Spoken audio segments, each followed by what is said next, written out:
Yes, welcome to another edition of Footprints by Operator Radio. My name is Fedda, and I'm here with the guest of the hour, Game Intel, aka Laurens. Hello. Hello. So, for the people that don't know yet, if this is your first time checking in, Footprints is a ongoing show where we do a deep dive into music production. Every time we have a different producer who's going to elaborate a bit on his workflow, creativity, and give some tips and tricks how he or she does the music production. So for this episode, we have Gamma Intel. And yeah, let's start off by saying, how are you? Yeah, Or I'm asking. doing good. Yeah, I'm excited to do the second session of Footprints because the first one was 2 years ago, I think, about 2 years ago. Yeah, during Corona. Yeah, during the pandemic and without any audience. And I'm also happy to see that quite some people showed up for today. So thank you. And yeah, I'm really looking forward. I practiced a lot this week. So. Nice. So to start things off, what did you bring with you today? Yeah, I brought my current live setup, which consists of 4 synths.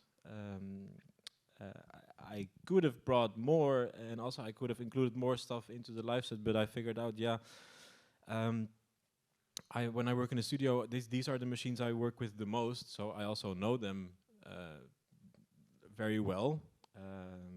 I know them, yeah, inside out is maybe one step too far because there's always things like hidden tricks that you don't really know until you come across these kind of things. But I brought the Novation Peak, which I'm going to tell a lot about it later as well.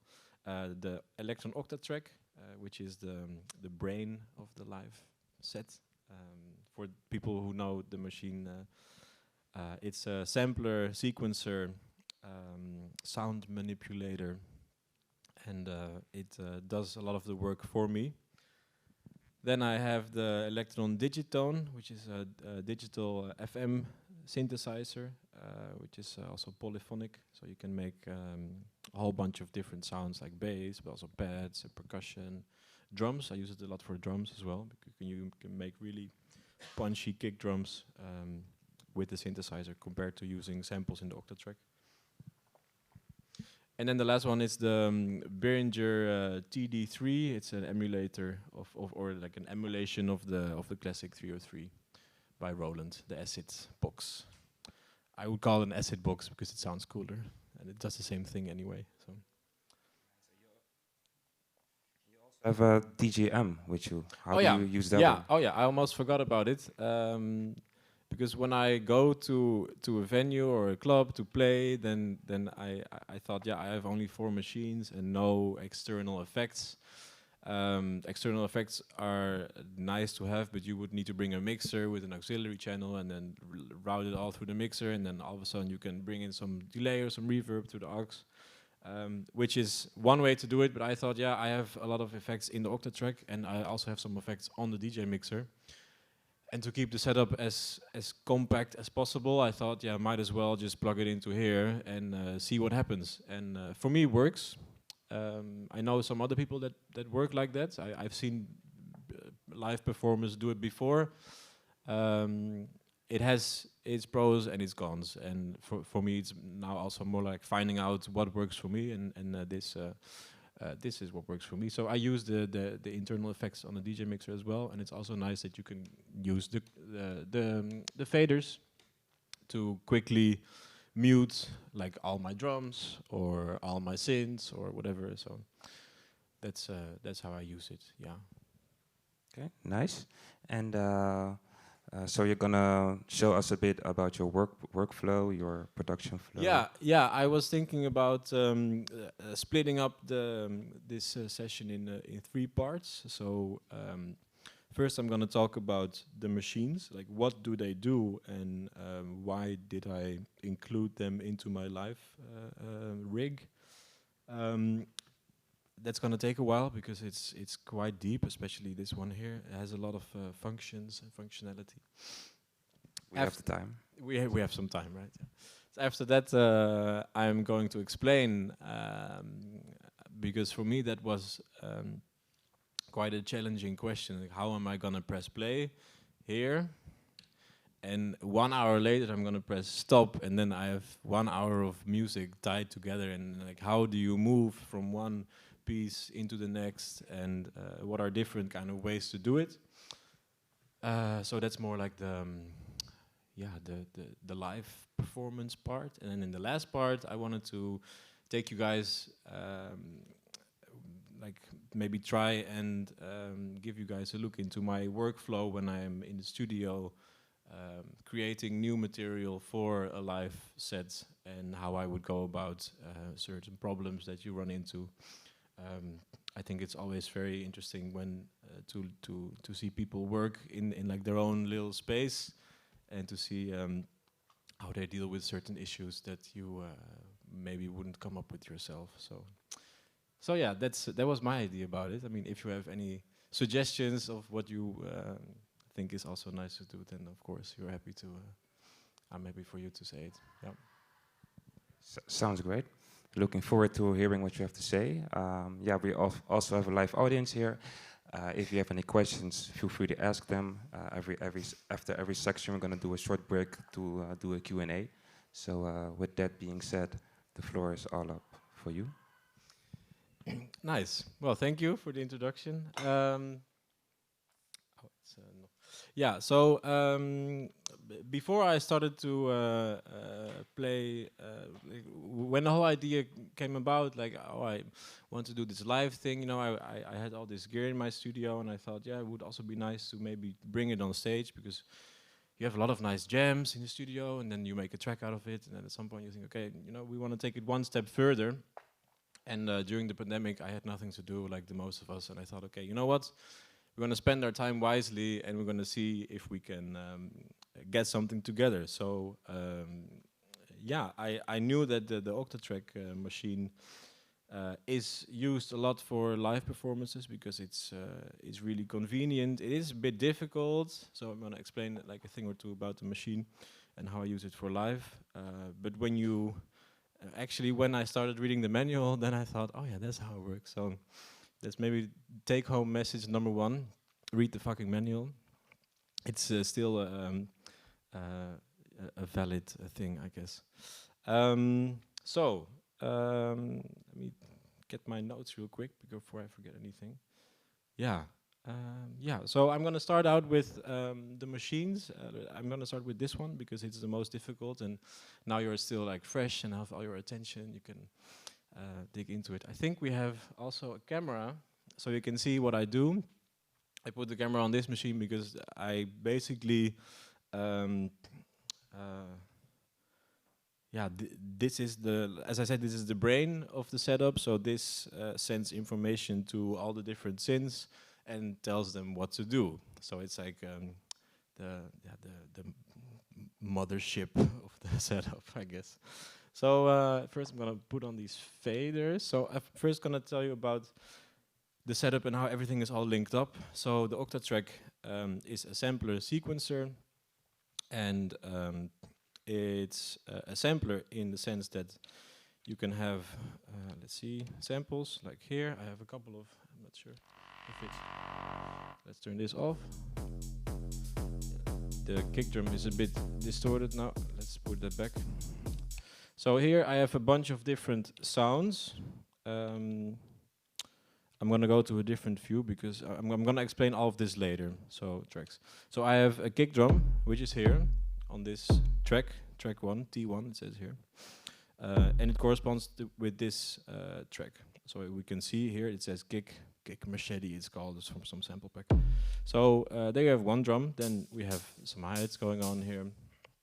Track 2, closed hi-hat. Track 3, another hi-hat. Oh, this open hi-hat. But I closed it myself by turning down the release time on the envelope. It's actually longer when you tracks. Let's see. Actually like this, but it's nice to use these longer samples for hi-hats because the Octatrack is a mono sampler. So when a long sample plays and I play a short one after, the note before gets kind of cut off.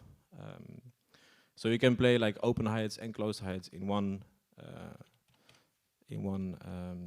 pattern. So if we look at this, this is the hi-hat pattern, but I can say, for example, on the first beat, I want also a trig, but then with a longer and stuff like that.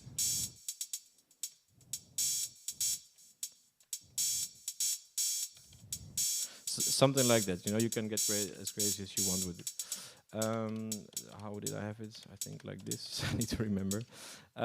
So you can trig samples on each track, drums in this case. These are all drums. And I have also a snare, I think, here, but it's not included in this pattern. So you can load up drums on these tracks, sequence them here, and there you have your drums. So for let's see. I have to quickly get this together because otherwise. Yeah. So I'm going to talk a bit about the architecture of the machine. The Octatrack has 16 banks, and each bank contains 16 patterns and 4 parts. Now, for people that don't know anything about music production or hardware, it might sound very weird and vague. I tried to come up with an analogy. So a bank is technically 2 parents, and they have a child, which is 1 pattern. But the child can come in all kinds of different configurations, which is the part. Does it make sense? So let's say I'm pattern couple number 1, bank 1. We're now in bank 1 because this is red now. See, and on bank 1 I have the first child. The patterns can have up to 16 children, so that's maybe a bit weird. But I have child number 1, and child number 1 is configured. If I go to the part section here.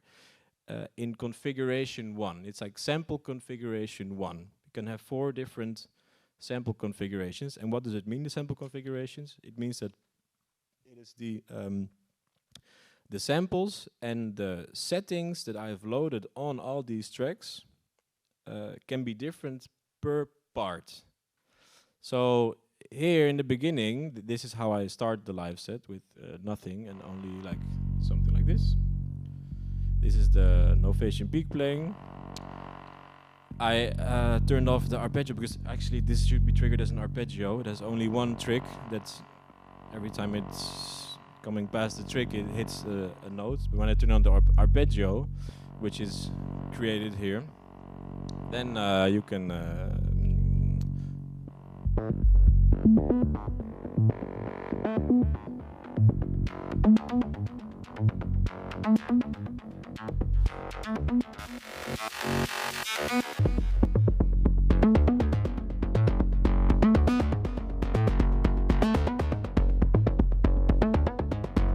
Well, you get the idea. That's like one way to start it. I start with the sequence without the arpeggio, just with a let's see, what's it called? Just with a random note. Can filter the filter for a bit. Then I change to maybe the low pass hit with some filter envelope on it, and then if I turn on the arpeggio.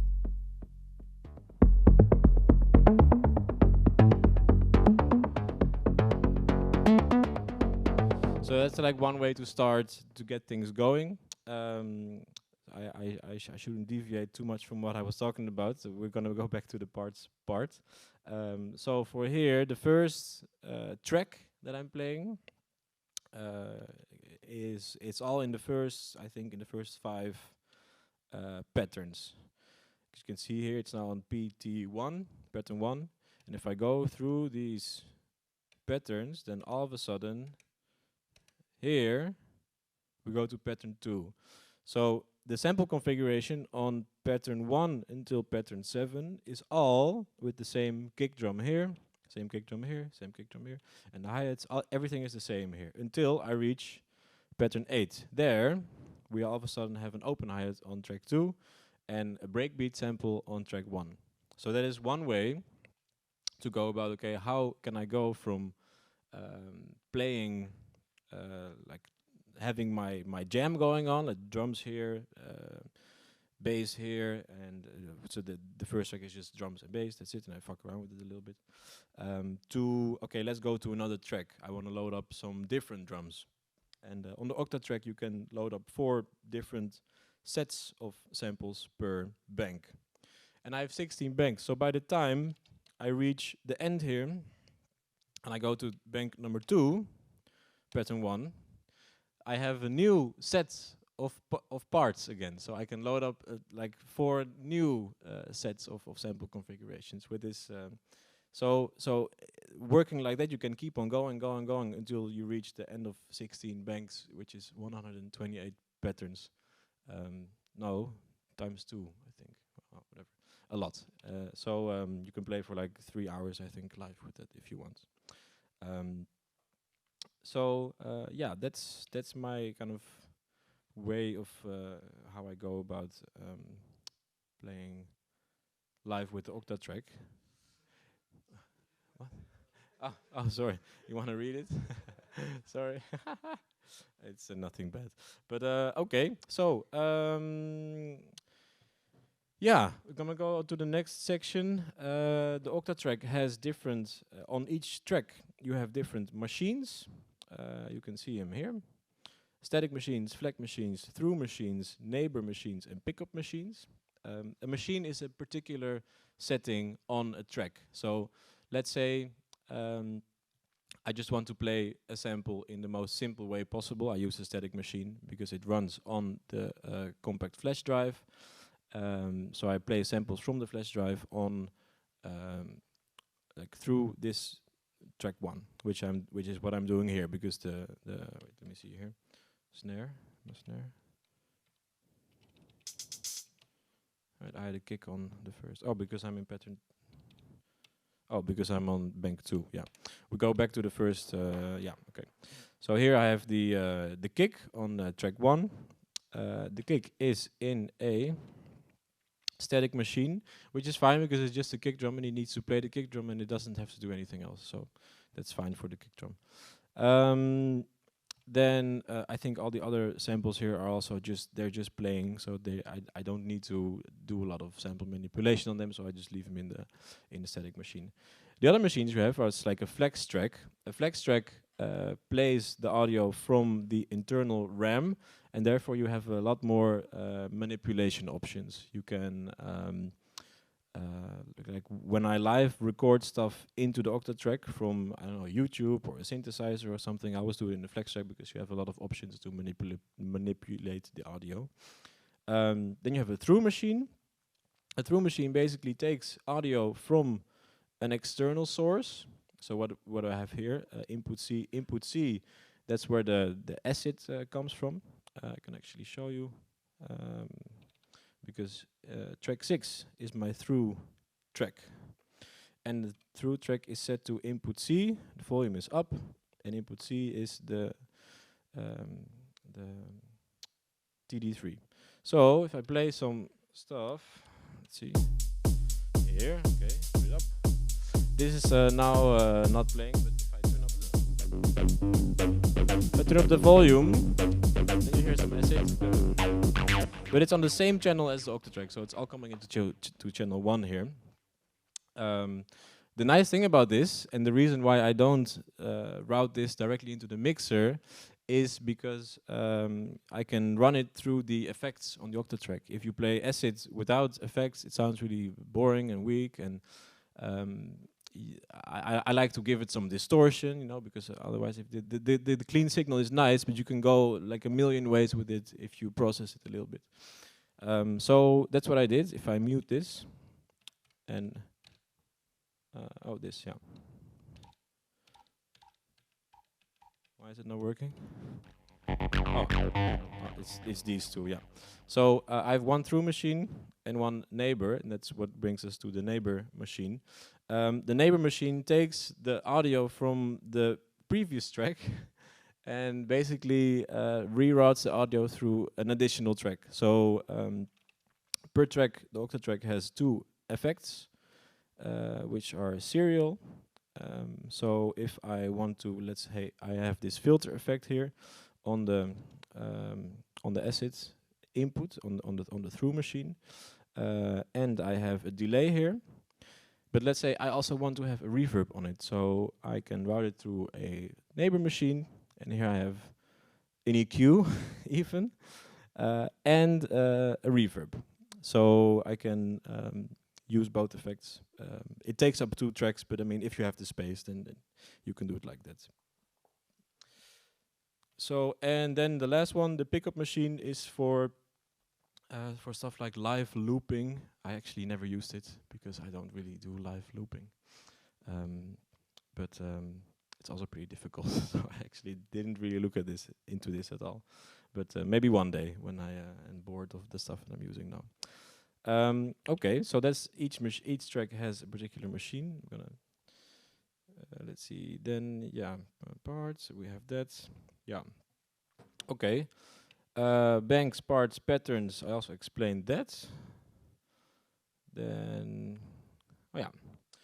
So I'm gonna stick with the acid sound for now because it's easy to explain the following feature with this funny little crossfader here. The Octatrack uses scenes to manipulate parameters within the machine.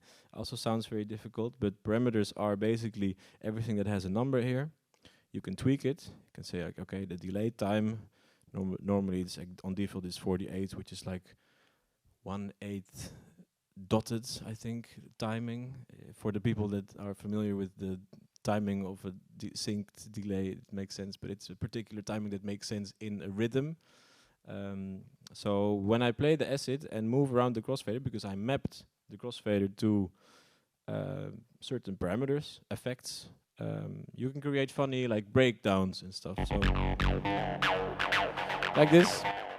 If I think, okay, yeah, I want this acid to be a little bit more exciting, and move around this a little bit to create some tension. And then if you think, okay, now I'm done with it, then I can move it back again. And then with the drums, it sounds like this.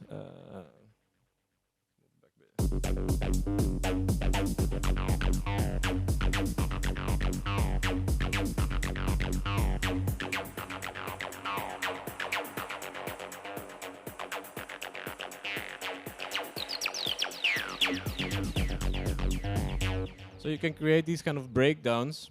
Now with the acid, it's pretty straightforward. You know, you filter out some low end, you add some delay, you add some more reverb, and then all of a sudden you have a nice breakdown. So the Octatrack has 8 scenes that you can configure. Now I'm on scene 1. I also configured a different configuration on scene number 2, so it sounds more like this, more like with the resonating acid. And that all the drums basically do the same thing. So, but like per bank, you can have 8 different scenes. So I actually I had to write this down. It would be maybe easier that you can see the structure of the machine. But anyway, there's a lot possible with this machine to tweak everything. Yeah. So then we go over, this is basically all I want to tell about. I can go quickly through the different things here. These are the sections of each track, I guess. So you can manipulate the sound here. You can, for example, if I solo the kick drum for now, can change the pitch up, can change the pitch down. I can reverse it if I have. Okay, you don't hear it because the sample is too long, because if I change the starting point, no. Okay, it doesn't really work for now. I can try it with another sample. Anyway, let's not reverse it because it's a kick drum. It doesn't make sense to reverse it at all. So, okay, you can change the envelope times, the volume envelope times, you can give it some attack. Create some sub with it, for example. Give it more release. Give it short release. LFO section, very important. Also for the crossfader, it's nice to, like, when you move the crossfader, that all of a sudden some LFO movement is taking place on the sample. I think that's also what I do with certain. If I have for example, the hi-hat group here, I can say, okay, whenever I turn the crossfader to the right, I want the pitch. Or wait, no, what is it again? The so LFO2 pitch. Pitch goes up and down when I move the crossfader to the right. Why is it not working? Come on. Okay, I don't get it. LFO2. Oh wait, wrong. Now it's working. Yeah. So you can create these kind of up and down vibes. This is one example of how to use it in combination with the crossfader, because you can also say, okay, I think later in the live set I have a part where I think, okay, the hi-hats are a bit boring. You know what I'm gonna do? I'm gonna play the hi-hats, but I'm gonna make sure that they go up and down really fast, like this. This 48. And then you have something more interesting than just a static hi-hat. So this is one way to spice up your boring drums. Then the two effect sections. So without further ado, are there any questions until now? Let me take a sip. Yeah, I don't know if I understood correctly, but the flex function and the neighbor function are both for effects. What's the difference? No.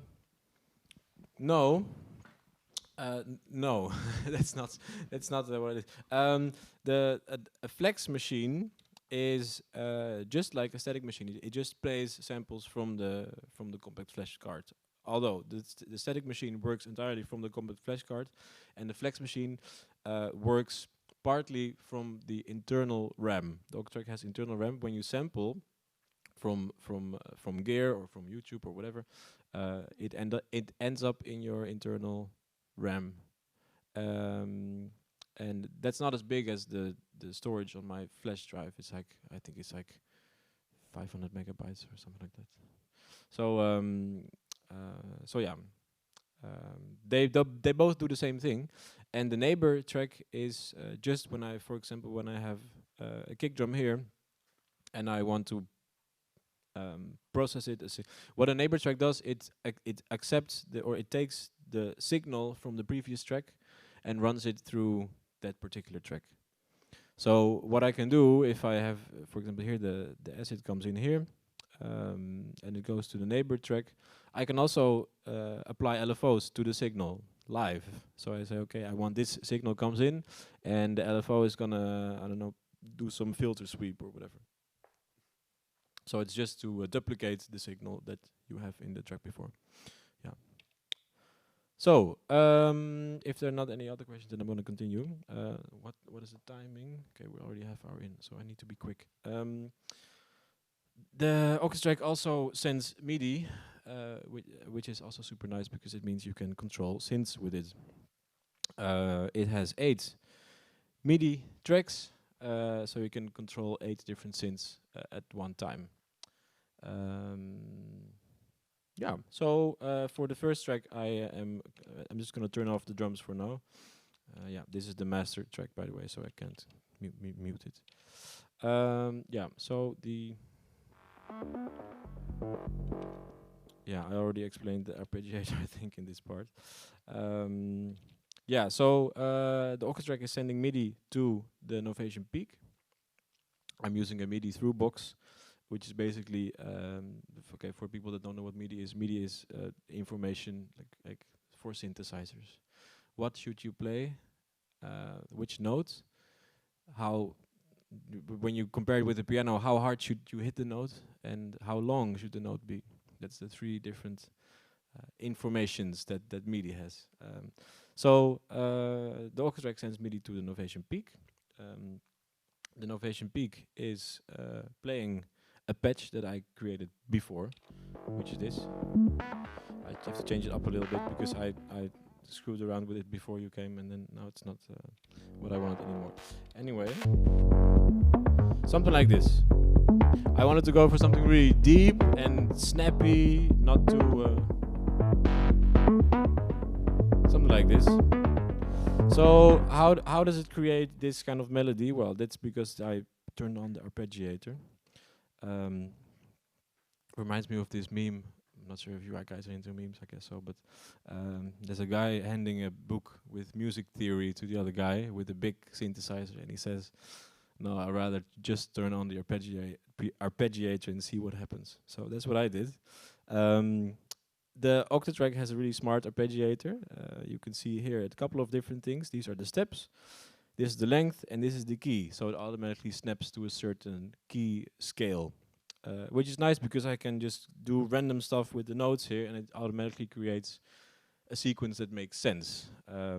If I move around certain parts here, up and down, and let's say I shift the entire sequence a couple of notes to the left, still kind of makes sense, except this one. I first have to.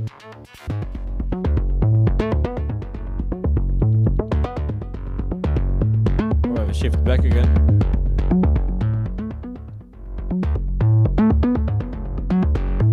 Like that. So it is kind of easy to create interesting melodies. I can do it from scratch as well. So now everything is like reset. And each note is different because of the settings in the machine. So I'm going to explain that later. So let's say I want to have some kind of melody here. Let's move this up. Let's move this a bit, this even further.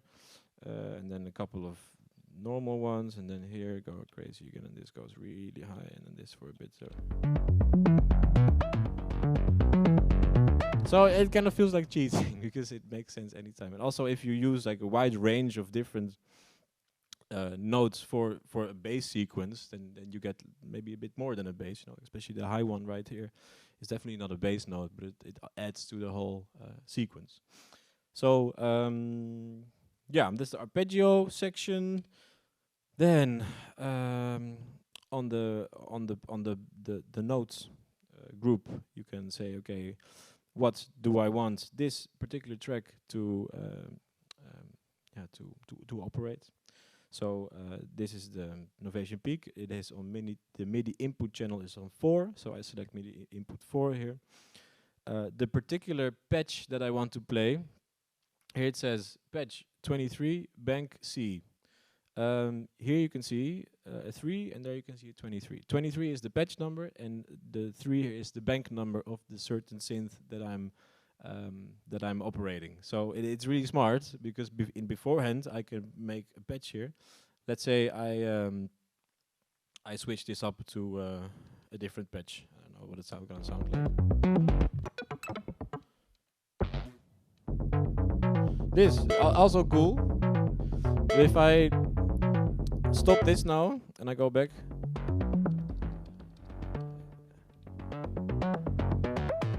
Oh, it's not gonna play the other one. Oh, I don't know why it's not playing the other one now, but maybe I have to go back. Okay, that's a mystery, but anyway.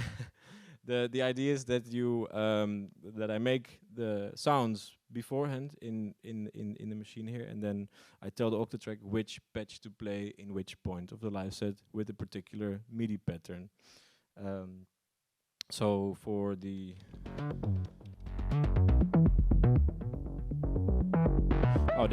it is actually the sound that I was using, but yeah, it is the sound that I was using. It just sounds very similar. That's all. Okay. Do you get this idea of controlling the machines by it's called program changes is the term for it, if you might have heard of it. The same thing I'm doing with this machine and not with this one because I'm using the internal sequencer to. But I'll explain that later. Okay. I think I'm almost done with this. Oh yeah, one fun part about it. I'm gonna go back to the audio section. Is that what I use during my live set is the delay control function, which is basically you have a delay effect on some channels, on channel 1, 3, 5, 6, 7, and 8. 8 is my master track, so all the audio goes through track 8. Means that whenever I'm gonna play, whenever I'm playing some drums, turn this off for now, that I can do like a stutter effect like this. which is nice for live because sometimes I want the drums to do that, and then I'm screwing around with this machine, for example. How would I go about that?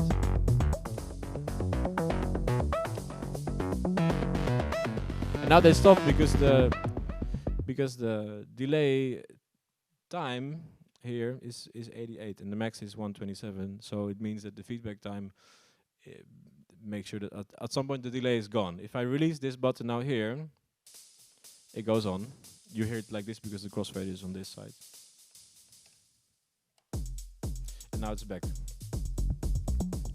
So yeah, if I would put this all the way up, then I have a classic stutter effect, which goes on forever. And here I can change the timing. And then you're basically done. You can't go back anymore. That's one of the drawbacks. But it's fun to do. I know that 7 is the timing where you go like for a full beat. So if you go now it just goes on. 5 is 16 steps. When you have snare involved,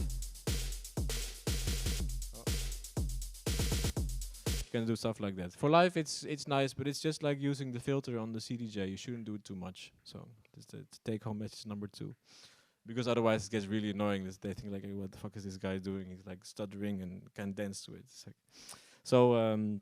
so yeah, that's about this. That's about it for this machine. Are there any questions from the Octatrack? Yeah.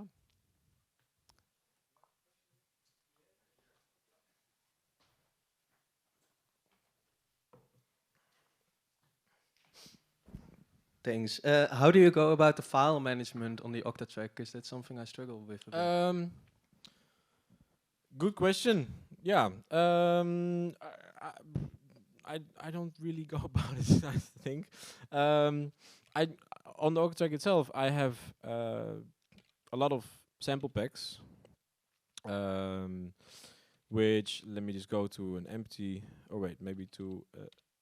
Because if I change it here, then it's going to be changed forever, and I need to change it back. So I need to know which. I need to remind which sample is here playing. So I'm just going to go to an empty bank somewhere here, pattern 1. So now there's nothing playing here. There's my initial samples that I put on pattern 1.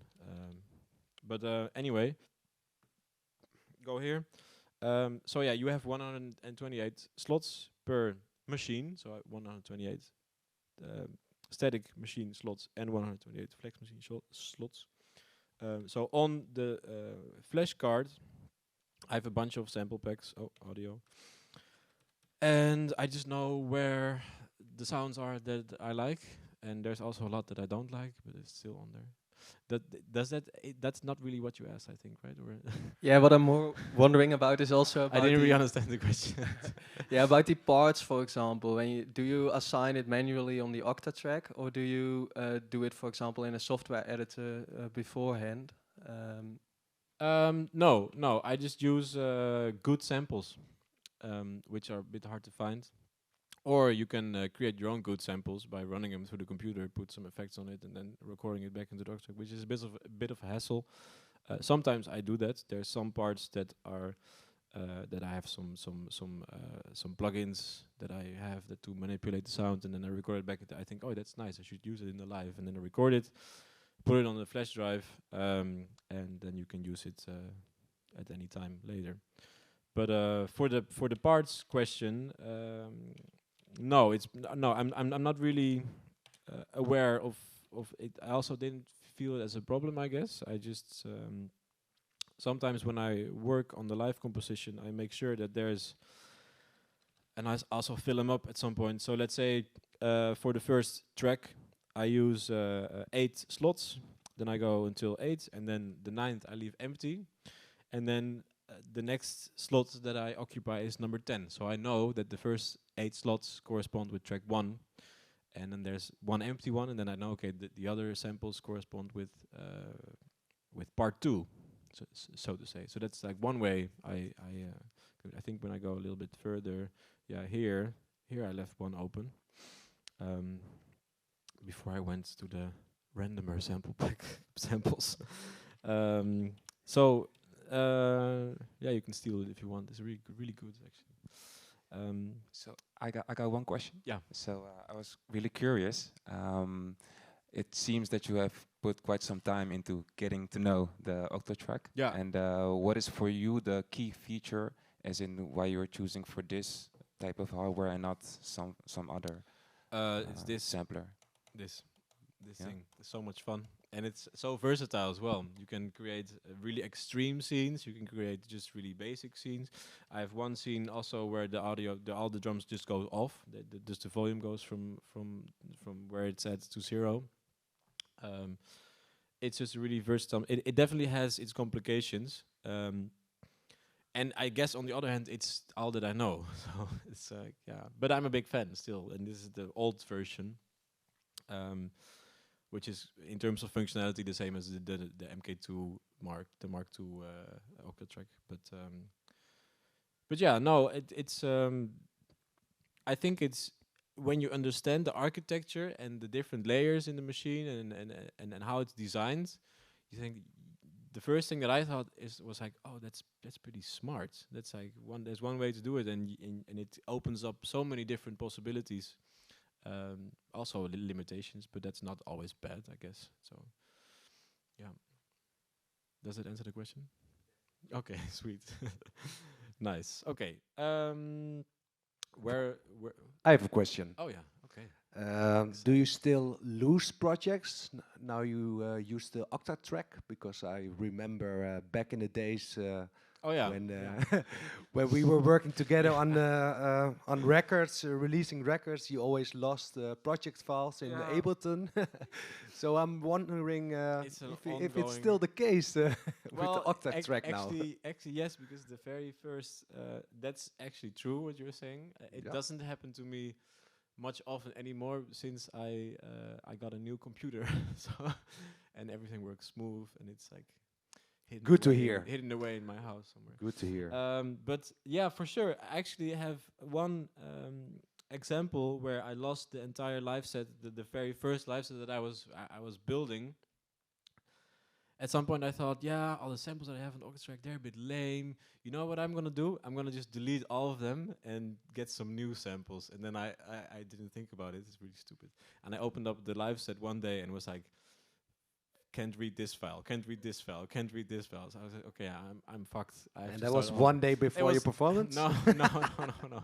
No, it was a month, I think. But that's still. But you learn from these things, right? It's the same with the computer, like because I never lost project files. I just deleted samples because of storage issues on my old laptop. Yeah. I think like, yeah, I'm not using this right. No, let's get rid of it. And then yeah, of course you're missing some samples. And, yeah. So, But, if I understand it well, you for music production, you mainly use the Octatrack also nowadays. Yeah. Okay. Yeah, for sure. The only thing with Octatrack that a lot of people go that it happens to, I think, everyone that owns an Octatrack, is that whenever you record audio from an external machine, it saves it in the internal RAM, and then when you turn off the machine and turn it back on, it's lost. So if you think like, okay, let's go on the sample train, you know, you open up YouTube or Splice or whatever, you're gonna sample a bunch of sounds in the Octatrack, and you forget to save the samples in the flash drive, and you think like, oh yeah, I'm gonna continue tomorrow, boom, off, and then everything is gone. But it happens like 2 or 3 times, and then you know like, okay, now I have a good sample, I'm gonna save it right away on the flash drive so that I have it forever, you know, and then it's fine. But that's the only thing, I guess. Okay. I have one final question, short one. Yeah. So you really separate your live set from your like production side, or Yeah. because I know also a lot of producers that work on a live set, and from the live set new tracks will follow. Is that also the way you work, or is it like totally separate? Good question. I until now I haven't released any tracks from the live set because it's mostly jams. I feel I had this approach like because we were talking about it when I was developing the live set. You said, yeah, you should include at least one Gamma Intel original because the crowd will like it and they will recognize the music. And I was like, yeah, I can do that. But then most of my music that I release is made in the computer. And I sample from this maybe, but then it ends up in Ableton and I throw a bunch of different effects on it and it doesn't sound anything like what it used to be anymore. So I could perform my own tracks, but then I'm literally just sampling the intro, sampling the part where the hi-hat comes in, sampling the part where the snare comes in, sampling the part where the vocal comes in, and then playing that in a row. And then sampling the outro again, and then it doesn't feel real or something. It's like might as well bring a CDJ and press play on the CDJ and then mix back into the hardware.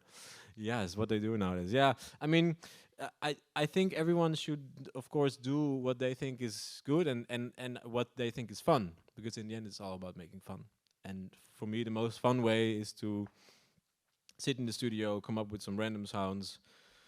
If it's only like one particular part of the live set where it's just only bass and a kick drum, then I'm fine with that. If it's dope, then yeah, why not have like 5 minutes of stripped down techno or something like this? You know?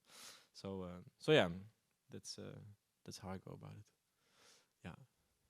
Okay, we are already almost an hour in, so I'm gonna quickly go on to the next. No, I'm gonna have to do this one first. Okay, I'm gonna do this one really quick. This is a Novation Peak. It's a polyphonic synth. It has 3 oscillators on this side. You don't see it because there's no camera. But anyway, you have 3 oscillators. It's a digital synth, which for live is nice because you can save the presets beforehand and recall them from the Octatrack. It has analog emulated waveforms like a sine wave, triangle, square, and a saw.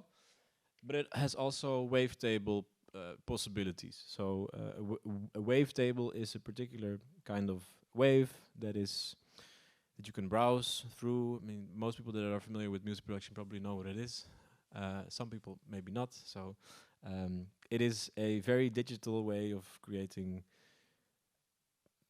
sounds. Yeah, I'm not going to show it. That's beyond the scope of the tutorial here.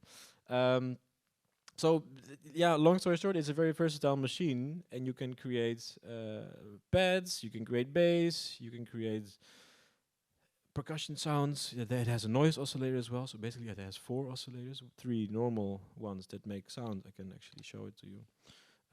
Let's go.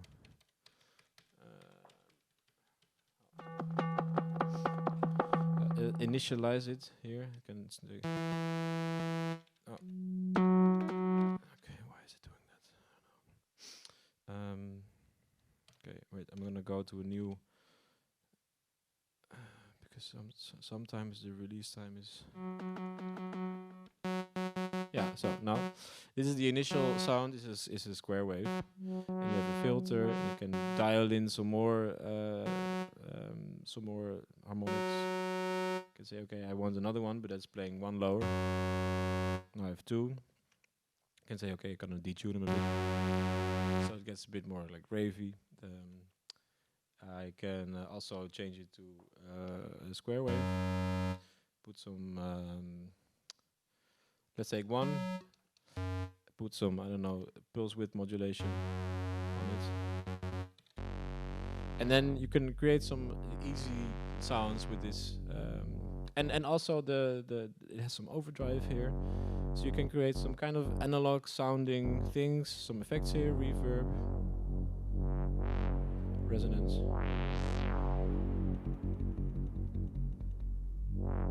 Low end is quite okay actually on this machine. If you go a bit into the distortion section here.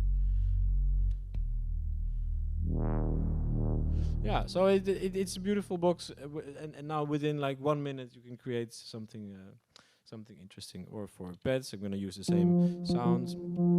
Change up this.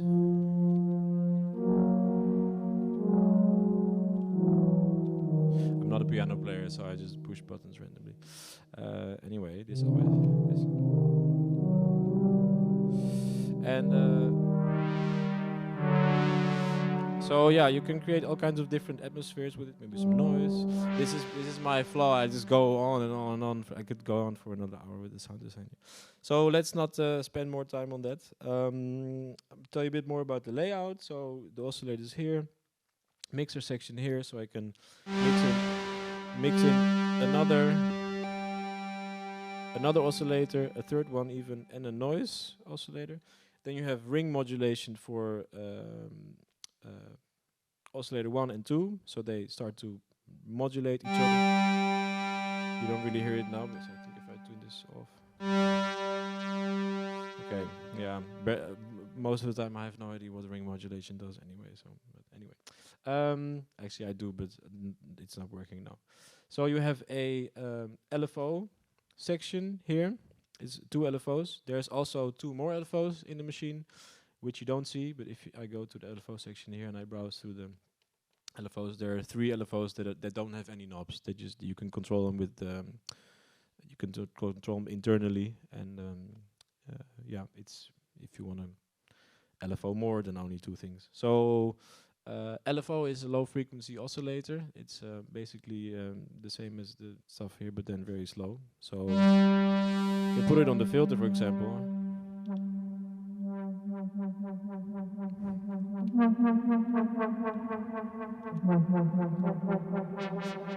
Create some movement, maybe slower.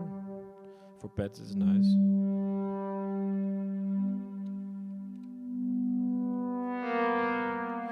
So yeah, in terms of functionality, it's a really nice synth for live because you can do whatever with it. Effect section here, yeah, it's quite straightforward. Oh, now it's back to the original. Anyway, reverb here. I think I have some weird reverb settings in here, so let's go back to the initial sound. Reverb here. Delay. You can sync the delay to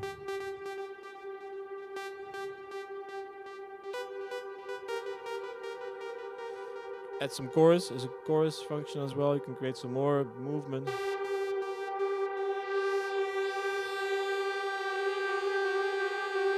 Get real dissonant with it. It's nice, yeah. So and then you have 2 modulation envelopes, which you can use to create something like this. I don't know. You can. I always like to modulate the pitch drop. So you start at a really high pitch, and then you should go to 2.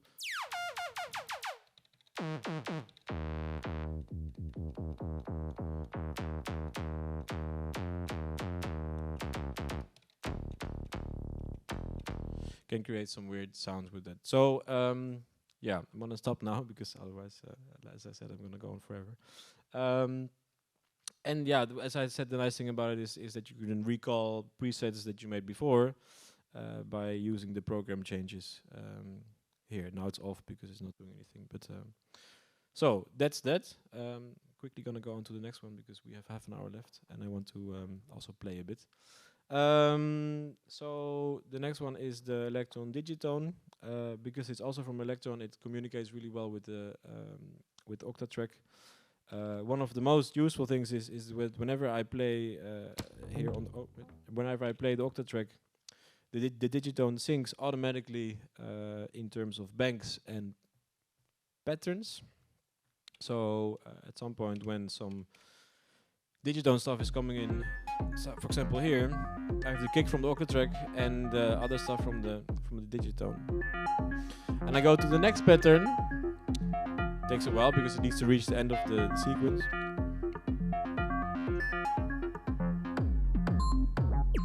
And then I have a different, slightly different patch on here playing.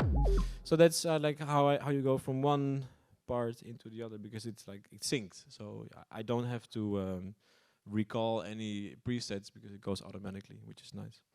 The Digitone is it's a digital FM synth. FM stands for frequency modulation. It means that it's very difficult, basically, because I still don't really understand how to create certain sounds in it. But it's more intuitive. Like if you know your way of working with it, then you can create something like this. Also the kick drum is coming from this now. I'm gonna explain that later. Maybe I can put this. Is that? Yeah, because we're not going to use this anymore for now anyway. So maybe you can put it here. Does it work? Yeah. So turn the rest off. Yeah. So this is, yeah, as I said, it's a digital synth. You can also create, it's also polyphonic, so you can create nice pads, play chords, but also make bass, and especially for kick drums, it's really nice. Let's see where the kick drum is coming from. This is my kick drum. And the nice thing about it is that you can make the kick drum as long as possible as you want. So if I want maybe just one bass hit and then the tail end of the sub, you can do it with this. It's very difficult to find particular samples that do the same thing, especially if you like want to create breakdowns or whatever. It's useful to be able to determine the length of the sample. This one has 4 tracks, and it doesn't have parts because it is a sequencer, and just every it is a synth, and this is not a synth, the Octatrack. So it doesn't play samples. It plays the internal synth engines, which is 4 different engines, and it remembers per pattern which kind of engines are playing. So if I go to another section,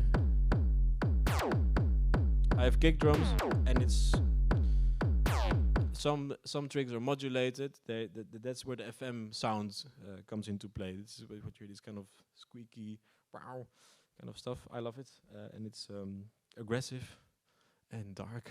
I don't know. That's cool. So that's some other stuff that you can do with it. Let's see. This is still bass drums. Let's go to a different bank.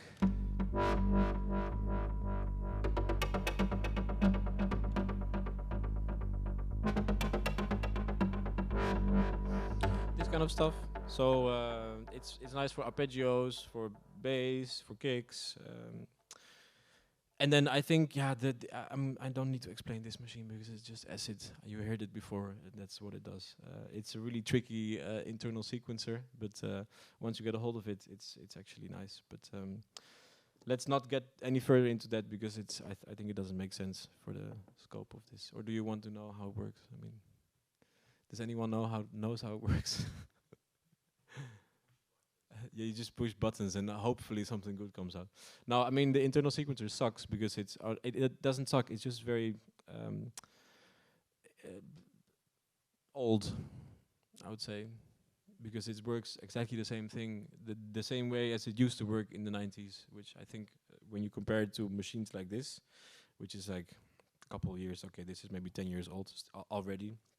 Then the Digitone is, I think, like 8 or 6 years old. Like modern technology allows for a lot easier workflow, and I can just push random buttons and tweak knobs, and 9 out of 10 times something nice comes out. At least in my case. So not sure if that holds for everyone. But okay. Without further ado, I think I also kind of explained already section 2, which is good because we're already an hour in. And for the last half hour, I wanted to switch to a different project because this is my current live set.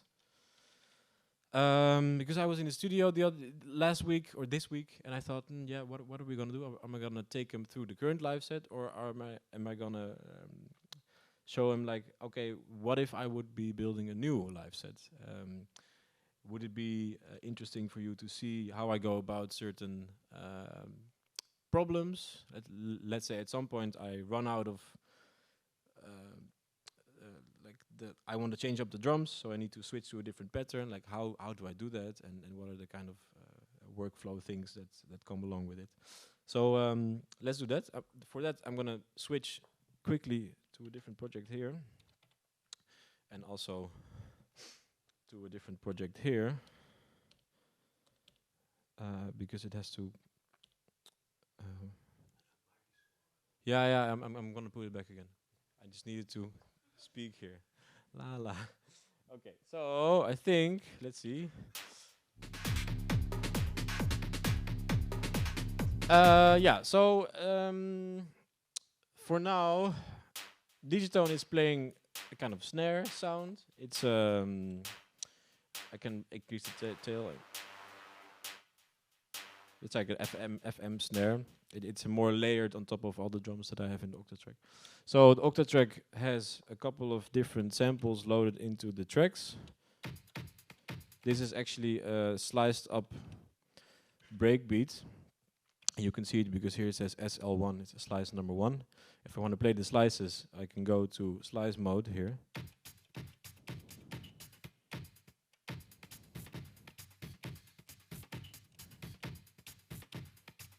That's the sample, but then I just put in a few slides, you can put in few here. Then a kick drum, just 4 to the floor business. This kick drum is actually way longer than it sounds like now. It has a massive tail end, but I didn't want the tail end because when the sub, which is here, comes in, it's kind of clashing. So sometimes when you have like a deep sub, it's better to have like short kicks, because if it has like a large tail end, like the kicks I take from the Digitone, it's for the mix, it gets really muddy. So that's why I took some of the tail end off. So the values here, I can explain. It means that the sample is played for 1 trig. These are the trigs, and the release time is 57 trigs, but the release time goes like this, I guess. So it's like exponential dip. And then if you have it like this, it's very short. You can also put it like this, but I like to have like the whole time. It holds the volume for 1 trig, maybe a little bit more, you know, this, and then it cuts off, so it's not too long. With the percussion and all, what is this? This is also some kind of snare. If I do this, you can actually see the sample here. It's doing this. This is the pattern. Kind of vibey. This is, let's see. This is also a snare sound. And also one other sound I see here. I'm not going to explain how that works because it's also a bit of beyond the scope. And then here I have some bass. And then all together. This is the scene where everything goes off. So if I have something else playing, then it would make sense because then you would still hear this, you would still hear this. Actually, you hear this because this Digitone is on. So that's okay. So I have a bunch of patterns prepared, and what I wanted to do is I wanted to extend this to, let's say, to here. Let's see how far we get. So we're just gonna start building, and if you want to throw in some ideas, then of course you're happy to take the mic and tell me what to do, and I'm gonna try and implement it as good as possible. So exciting. So how I progress through this. This set here is that it's all one part, so the sample configuration is the same. However, I think so at least. Yeah, okay. Here on 7 I go to part 2, which is just part 2 because the sample configuration is still the same. We can change it, and then it is still the same for the patterns where part 1 is active. So for here, start here. Let's say we go to the next one. We have to wait until the end of the sequence, which is like here. I thought, okay, maybe it's nice to have a small breakdown with some snares. And then after that, you can do 2 things. Or you can go back to part 1 again, which makes sense because it's the same drums and the same sample. It makes sense, okay? So, but what if we wanted to go to the next track, the next track that we're playing? So we have this.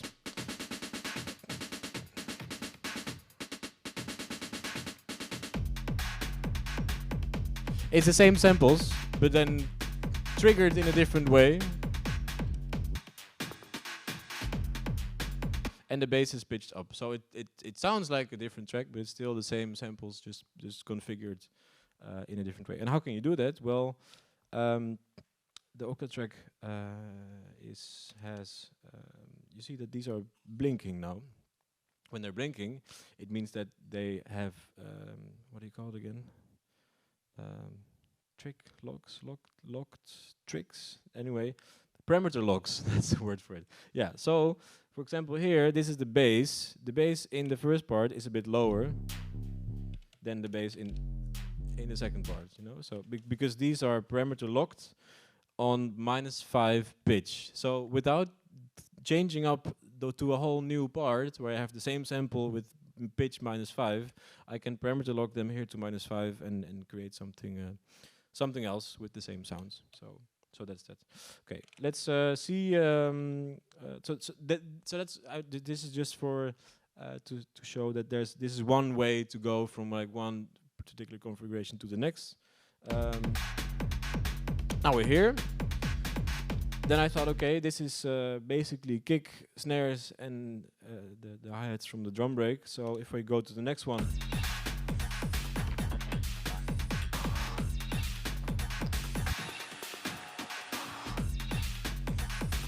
it's I think it's this one that comes in. Yeah, so it's a bunch of percussive Foley sounds, hits.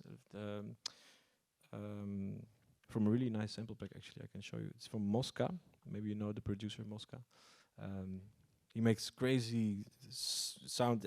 I've no idea how he makes this stuff, but it sounds like let's say go to slots.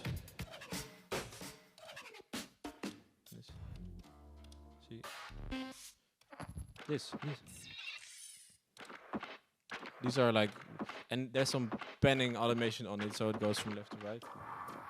This one is very long, so you have to be careful with that. Otherwise, if you go to the next part, it keeps on playing, so you have to make it a bit shorter. So yeah, we have this playing. You might think, okay, how does it come that multiple different samples are playing in one track? Because they do. You can parameter lock slots. So for this parameter, I have slot 29. This parameter, I have slot 30. This parameter, I have slot 28. So you can have multiple slots playing in one track, but they will be in mono. So you also hear that whenever this is playing and this one hits, then this one is cut off. The snare is coming from here, by the way. So.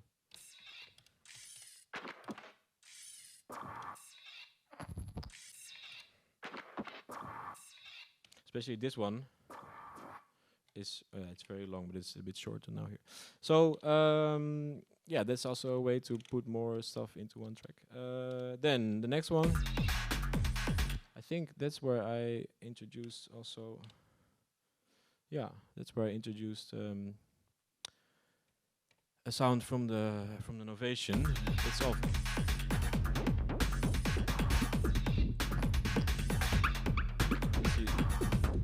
This. I think the original sound sounded a bit different. It sounded like this.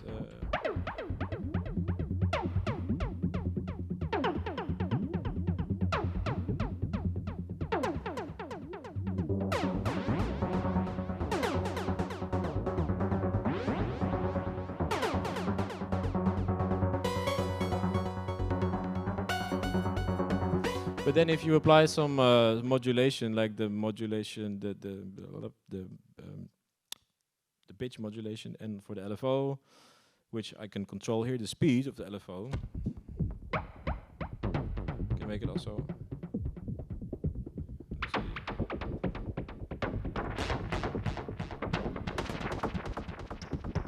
But if I sync it to the grid, to the rhythm, it creates some weird.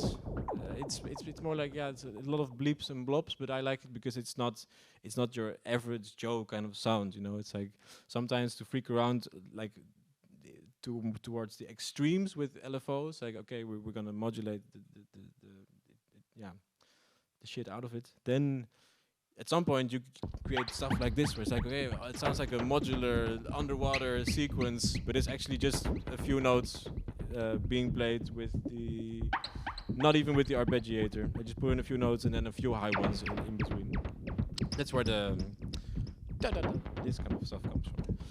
So when we introduce that, go to the next one.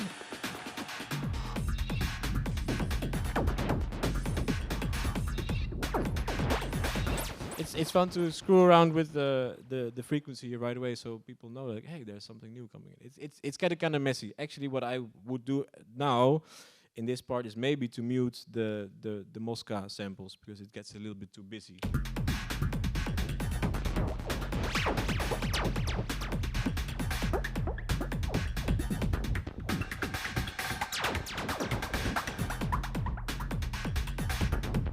Okay, so that's actually a good idea. So what I'm gonna do, I'm gonna remove all of these strings here, and then I can unmute the track again. So they're playing here. You can see it here. It's enabled, and here you can see the trigs. And on the next pattern, it's not playing anymore. Okay, what is in the next one? Let's see. Oh yeah.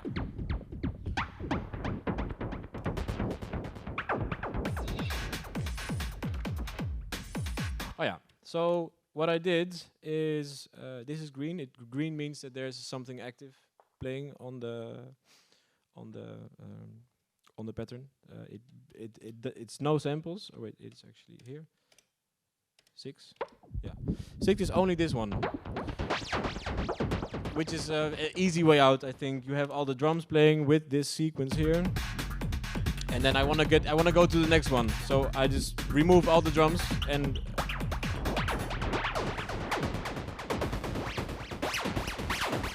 put the frequency cutoff all the way up, and then we can go into the next phase. Which at home I already put part 2 in here, so now we're gonna just switch up the drums here. So let's say what is in here, part 2. So some other drums. So what I'm first gonna do is I'm gonna delete the entire pattern. So it's clear pattern. Now it's empty. Now there's nothing playing. So now, because we're in part 2, we can change the slots, the sample in the slots here, without changing the sample slots of part 1, the assigned samples of part 1. So here we're gonna let's see. Oh, that's a snare. Okay, nice. We can use this. Tack, tack. Okay, this is maybe the boring process, but I mean, yeah, this is the gig that we had. See, lots of snares. Okay, we're gonna make. This is the Mosca stuff. Okay, I'm gonna just the randomer sound like once again because it's some really weird sounds in here. Dry.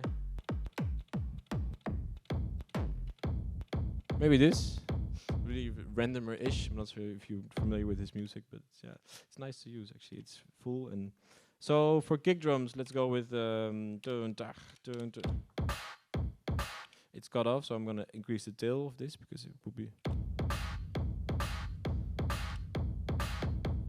something like that. Okay, so it's nice when this last hit plays the first time, plays the second time, but not the first time. There's a way to deal with that really quickly on the Octatrack.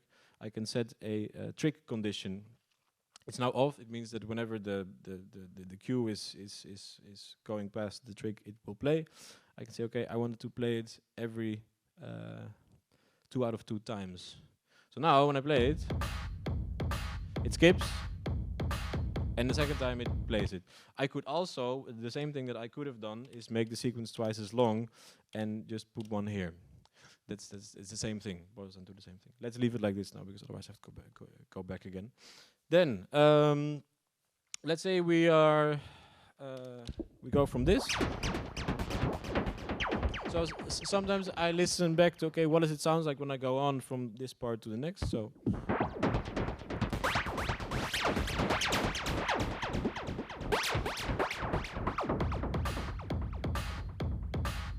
Okay, it's a bit too quiet, I feel, but there's different ways to deal with it. You can either distort it, or maybe increase the gain here, or maybe not increase the gain, decrease the volume on it. This way is maybe easier. Now, let's see. Okay, yeah, makes sense. Let's also make a new patch here.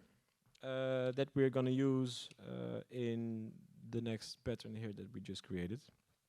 So on pattern 6, the Midi pattern that's playing on the Novation Peak is pattern 126 of page D, because it's 1 is A, 2 is B, 3 is C, 4 is D, and I can also see it here, patch, it says bank D, patch 126. Let's go.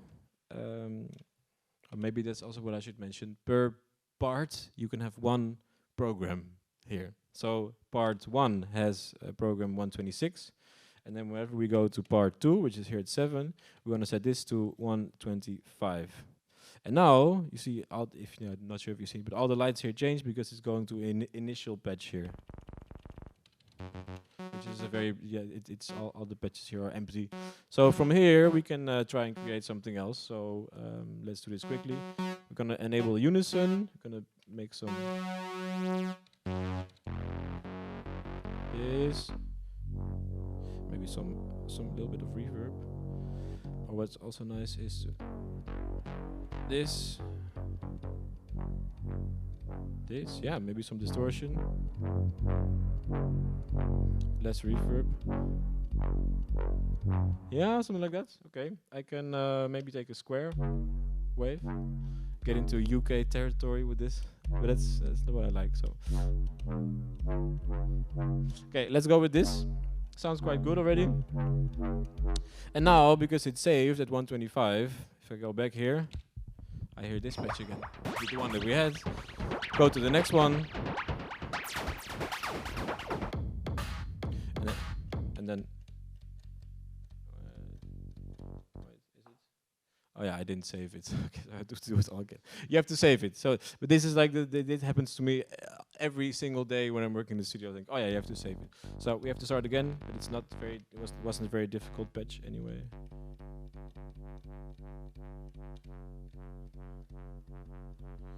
Distortion.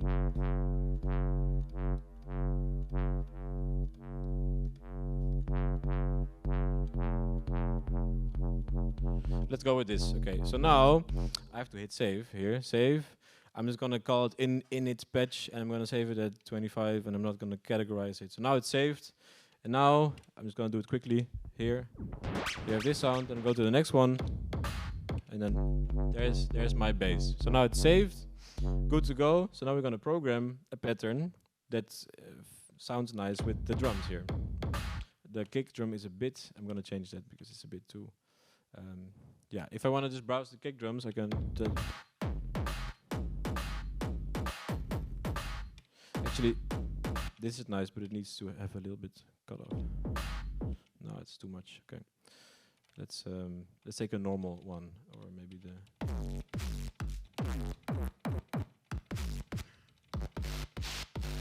Okay, maybe try this.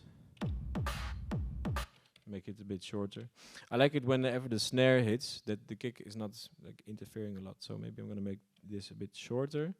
Let's say, because now the release time is infinity, basically means it plays the entire sample. Let's bring that back a bit. It's better. It sounds very similar like the first kick drum I used, but it's a different one anyway, just for the sake of demonstration. So, yeah. We have this. Let's go to the Midi track. And create some stupid bass. I don't know. So, there's two ways to do it. You can just put them in here. And now they're really high because this is the notes that has been sending. That's been sent to the machine here. Maybe a bit lower. Dun dun dun dun dun dun. So. Yeah, something like this. I don't know. Okay, yeah, you get the idea. Actually, when it's nice and filtered, it makes more sense, I feel, because we're gonna add a lot of more stuff on top of it. So it's also a bit too loud. So okay, so the fun way to work with, because now it's just static, you know, there's not much happening. As I explained before, the MIDI information contains three different parts, three different things, which is the pitch, which is this, and the length, which is now 1/4 of a bar, which is this amount. Notes are being retriggered, so it's not really reaching this part, but anyway. And the velocity, which is now at 100. The maximum value of velocity is 127. It's like a MIDI value. It goes from 0 to 128. So the good thing is about velocity is that we can map certain parameters from the machine to the velocity. I can do it by going into the mod matrix here. I select a mod source, which is the velocity. Then I'm going to link it to, let's say, the filter. That whenever I hit a different velocity, so for example on a piano, when you hit the note hard, it sounds hard. When you hit it soft, it sounds soft. I'm going to do the same thing with this. And then maybe also the attack. So now it's like this. I can do something with that. Or maybe the decay. I don't know. Okay, let's do that. So I'm going to go to filter. Frequency, I'm going to increase the modulation amount, and now if I turn down the velocity, I can control the filter with the MIDI information from the Octatrack. So these notes all have a particular velocity. The easiest way is just to record. You can live record the automation. You were talking about it earlier, into the sequence here. So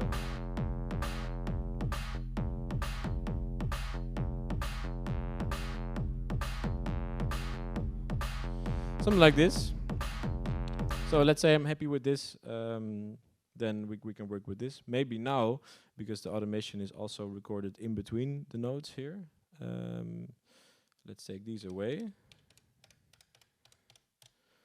And maybe we can move the sequence a bit. That's cool, yeah, that's cool.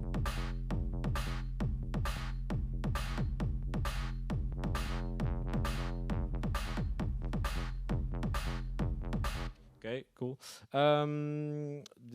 Just one note. Okay, so let's say we want to add some more stuff to our cute little live performance here. So we went from this. Actually, I think I had to save it, yeah. Yeah, I had to save it. It's not saved. That's the thing. If you change something, then you have to save it every time, but that's okay. You can do it really quickly. Velocity, filter, frequency, depth up. Okay.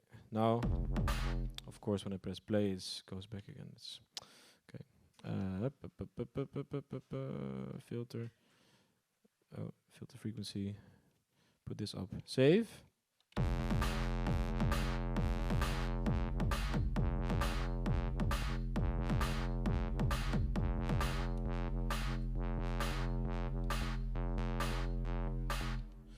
Okay. Okay. Let's say we want to go from this. This is the sequence that we want to start with, to something else. We still want the same stuff playing as before, and then add something else on top of it. So what I'm going to do, I'm going to copy this pattern. So pattern 7 is now copied. I go to pattern 8. I copy pattern 7 on pattern 8. So now I'm in pattern 8, which used to be empty, and it's playing the same thing. Yeah. It wasn't playing the drums because of this anyway. So now in pattern 8 we have the same. Let's say we want to add some hi-hats. Do we have some hi-hats somewhere? Let's take the easy way out and just go with the hi-hat loop. I know in this, where am I again? Let's go with the hi-hat loop. There is hi-hats. Wait, I need to go to drum loops, hi-hat loops. This is straightforward stuff, so I'm going to put this here. It's a loop, so I only have to trigger it once. Make sure it plays for at least 16 steps.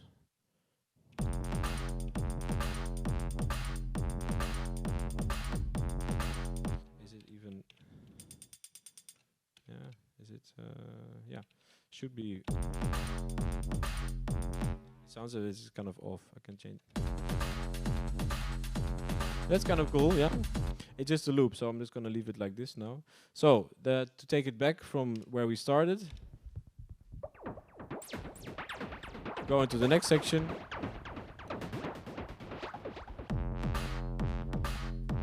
Yeah, it's a bit all of a sudden, of course. So I guess when I would play this live, I would make sure. Okay, maybe there would be more trigs in here. Dun dun dun dun dun dun. Let's say.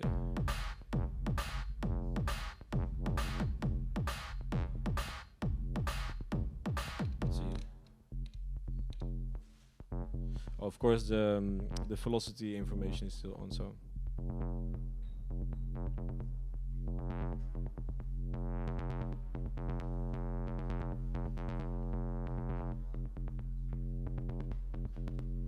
Something like that. Okay, save this. Now play with the rest. Okay, makes sense. And then the next part, we have some heights coming in. So let's see, how much time do we have? It's 9 o'clock now. For how long can I go on? It's 9 o'clock now. 5 minutes. Okay. So let's. I hope this is a bit. I should have taken more time for this, but it's also a bit boring, I guess, to just watch me press knobs while you maybe don't really know what I'm doing. But anyway, are there any questions about this way of working for now? Yeah.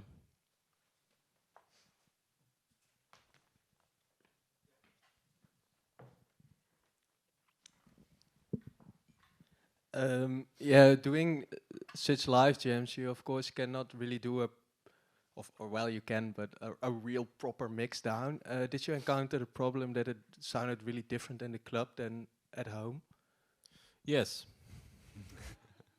Yeah. Especially on if you have a really good sound system, then and especially where they use like a very good limiter on the end of the chain in the club. So sometimes do it. So they make sure that all the tracks that DJs play at least are on the same level.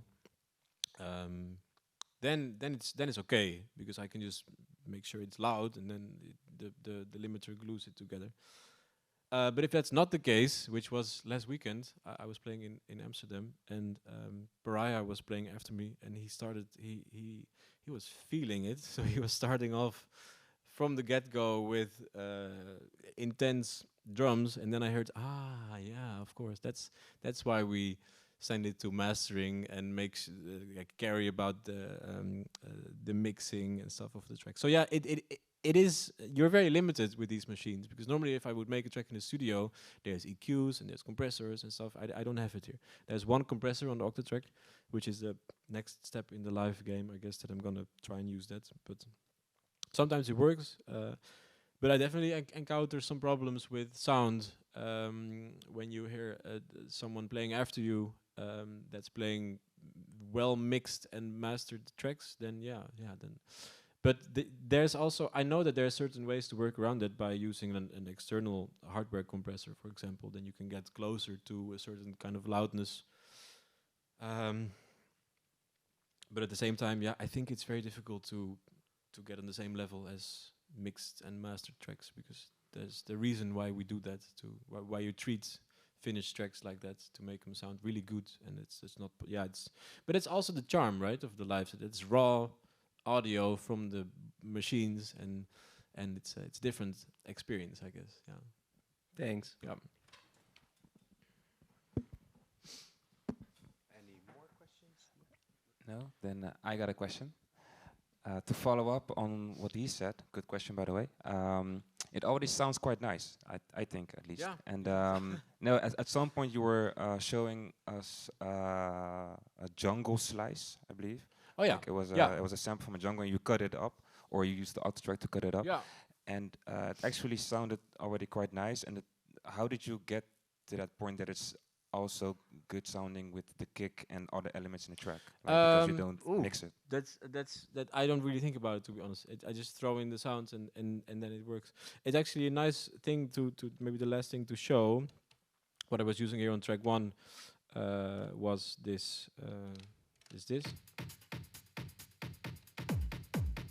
This slice, sliced up break. This is the sample. But it's way slower. But I just grabbed it and thought, okay, let's see what happens. You know, let's fuck around and find out. So you can create something unique from it. But it's also nice about the slice feature on the Octatrack is that you can link the slice selector to an LFO or to the crossfader. So, for example, for a breakdown, I'm not sure if I did it here. Yeah, for a breakdown here, I locked the crossfader on slice 7. So it goes from slice 1 here all the way to slice 7 here while I move the fader. So if and it's pitched up and it has the LFO going on. It's a bit much maybe, but let's create a new scene. So this is an empty scene. There's nothing happening. I can say, okay, let's program it like this, that I take an LFO, which just goes up and down like this. I map it to the start position, which is, in case you have a track where you have a slice stop breakbeat, it's the sample start position. And then, because this is LFO2, I'm going to go into the LFO section, and I'm going to map LFO2 to this crossfader here. Depending on the amount of slices you have, this goes 13 up and 13 down. So now,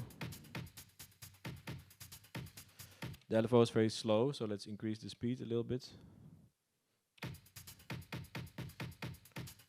And it will just go through all the different slices. And if I parameter lock it here on like slice number, oh no, the LFO still does the same thing. Anyway, this is an interesting way to create breakdowns, like what I did here. It all comes from the same sound, but it's just filtered and pitched. And let's do this as well.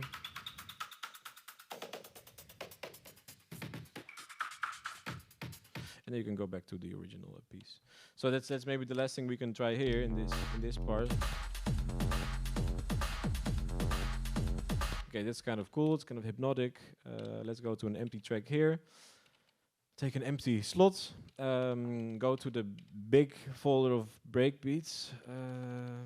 This is all quite nice. It's free on Bandcamp, by the way. Astrophonica, you should look it up. Okay, let's try this. Maybe this. Okay, why not? Let's try it. Because I also don't know what it's going to sound like beforehand, because you're going to slice it up and whatever. So in order to slice up the breakbeat, this is interesting. You have a part in the end that's like filtered and modulated, so you can put that in between. Maybe it's some things. So this is 2, 3, 4, 5, 6, 7, 8. 8, and I want to have like 1/8 of a step for each slice. So I think that's there's going to be 32 slices. So I'm going to create the slice grid, 32 slices. Octatrack slices everything up in 32 different slices. If I go to slice mode, go into the settings, slice mode is on. It's a bit too fast. It's twice as fast. So I have to go into the settings mode and send this to 2.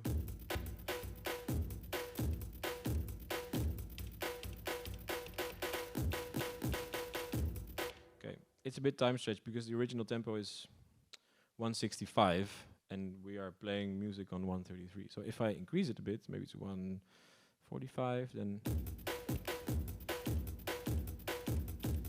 this is always a nice, very classic for drum and bass or whatever. So let's go with that now. It's not on time. Wait, why is it not on time?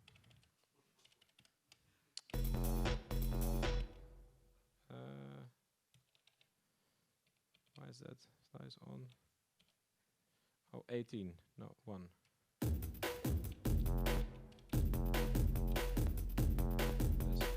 Because this sample slice selector was on 18, so it was playing the 18th slice all the time. It's also pitched up. I also don't need that. Actually, I'm going to reset all the pages here so that I don't have any other stuff playing. Only thing that I need to do is set this to slice mode. And then, slice it again, I guess. But slice. Okay, we'll just delete them for now. Create slice grid 32. It goes really fast. Sorry about that. Oh yeah, and then I have to go into here. What's it? Okay, wait.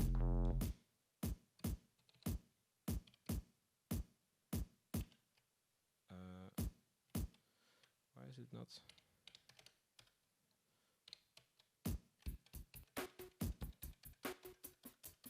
Oh yeah, it was 32. Is it 32?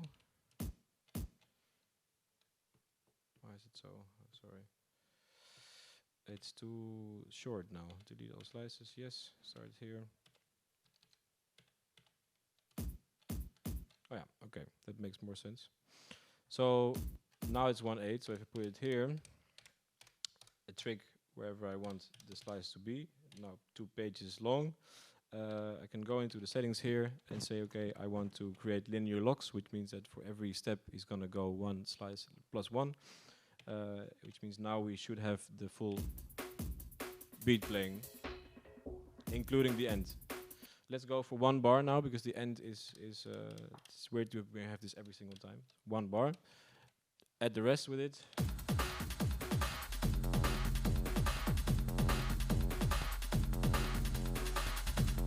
Okay, nice. Create 1 interesting scene, and then we're done, I guess. Where I'm gonna create kind of a breakdown and do something interesting with the drum break that is in here. So let's say, turn this off for now. Let's say we want to do something with this, with LFO. What I did before as well. So we're gonna go to the start slice selector. Put this a bit faster. This is LFO2. Gonna go here. Gonna say LFO2. Let's go to this. Can create some interesting stuff with that. So besides that, I wanted to have some delay maybe. Let's see what it does. So let's send some delay to it, and I'm gonna filter the low end of the drum break and put some resonance on it, and then I'm also gonna LFO the pitch of the sample. So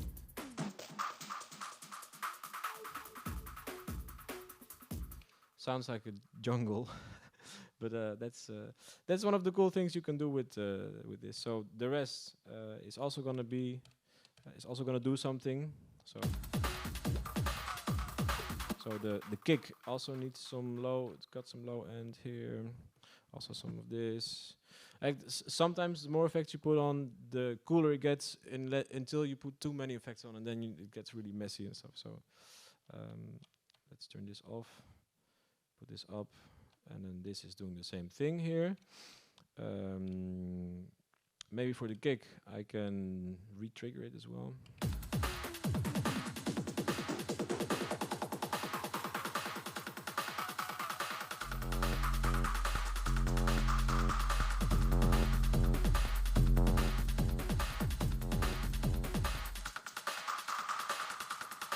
Also the snare, you can do the same thing.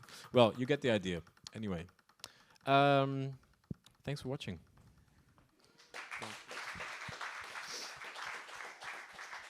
I loved how you turned my question into a whole new segment. So Yeah, sorry no, about but that. no, but it's good because it shows how much you love music. So that's it's good to see and good to hear. Very easily for me to taken away by the whole thing. So, yeah. I myself have a bunch of questions still, but Okay. we're out of time. Okay, sadly. cool, So, yeah. but maybe someone here has a burning question to ask. We got a little bit time left. No, 1, 2, 3. Okay, then let's call it a wrap. No. It's I think it's last one. So this machine works with audio and MIDI samples, like the sample that you just used. Was it an audio sample or was it a MIDI sample? Oh, this is it has a flash drive, and it has audio samples. Okay. So the MIDI samples don't really exist. MIDI comes in like it's a package of information that the machine can send to other machines. So it tells the machine, okay, play, like go on, here, and here. And then here play this pitch, here play this pitch, here play this pitch, and then here the velocity is 100, here it's 50, here it's 80, and this note is really long and this note is really short. That's MIDI. But it's if I would turn this off, then you don't hear anything because it's coming from the machine. So you can also theoretically put in vocal samples and any kind of found object samples that you would like in Yeah. that machine. Yeah. Okay. Yeah, you can live record them as well. If I plug in this microphone into the Octatrack, then I can hit record and then. Yeah. Yeah. Okay, cool. Thank you, Laurens, for showing us everything and taking us through your whole journey of making music. Thank you. This was Footprints by Operator Radio. You can check us on Instagram, on Facebook, I believe, even. And yeah, I don't use it personally, but I know it exists, so you know, had to mention it. And of course, the YouTube channel. The audience can watch this through on YouTube when it will be put online in a few weeks. So that was it. See you guys on the next.